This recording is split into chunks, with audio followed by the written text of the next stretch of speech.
SS8 H6 analyze the impact of Reconstruction on Georgia.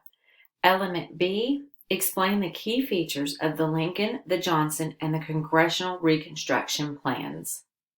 Our learning target today, I will explain the Reconstruction Plans of Lincoln, Johnson, and Congress. The Civil War has ended. We must now try to rebuild or reconstruct our country.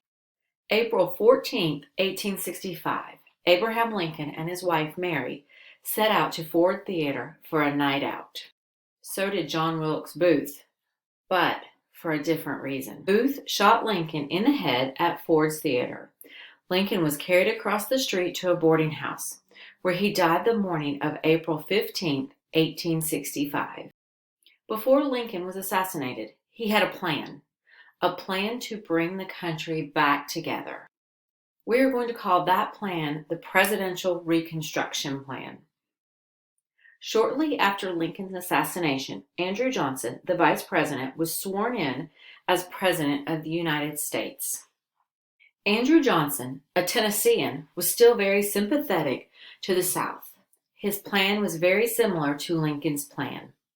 It allowed the South readmission into the United States if 10% of the population swore an oath of allegiance to the United States and required to ratify or approve the 13th Amendment, which officially ended slavery in the United States.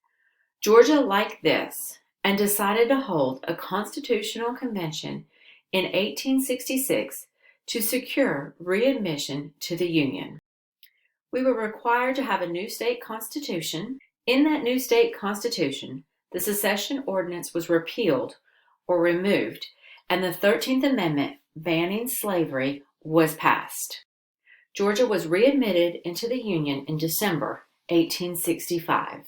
Northern senators, especially those considered radical Republicans, were upset that former high-ranking Confederate officials were elected into Senate. Alexander Stephens, former vice president for the Confederate States of America, also known as the CSA, and Herschel Johnson, former Confederate States of America senator, was elected into Congress. Those radical Republicans wanted harsher punishment for the South, and they did not like having former CSA officials in Congress. Radical Republicans were angry at the way freedmen were being treated. Things such as black codes outraged the radical Republicans. These black codes were laws that said blacks were not allowed to vote, testify against whites in court, and could not serve as jurors. With the treatment of African Americans in the South, Congress introduced the 14th Amendment, giving African Americans U.S. citizenship rights and equal protection. This is where the next plan comes into play, the Congressional Plan. Georgia and other states refused to approve or ratify the 14th Amendment. Because of the refusal, Georgia and the other states were placed under military rule. The southern states were required to pass or approve the 14th Amendment to be admitted back into the Union. Congress passed the Reconstruction Act of 1867 because the South refused to pass the 14th Amendment and the rise of the Ku Klux Klan. This act created 5 military districts in the South. Georgia was part of the 3rd District, the one you see here in yellow. Now that the state is under military rule, our first military governor was General John Pope.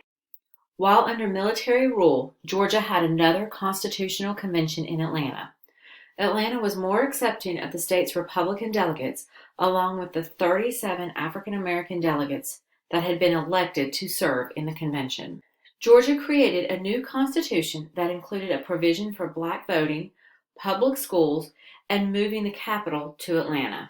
The actions of the Ku Klux Klan made the presence of the military required.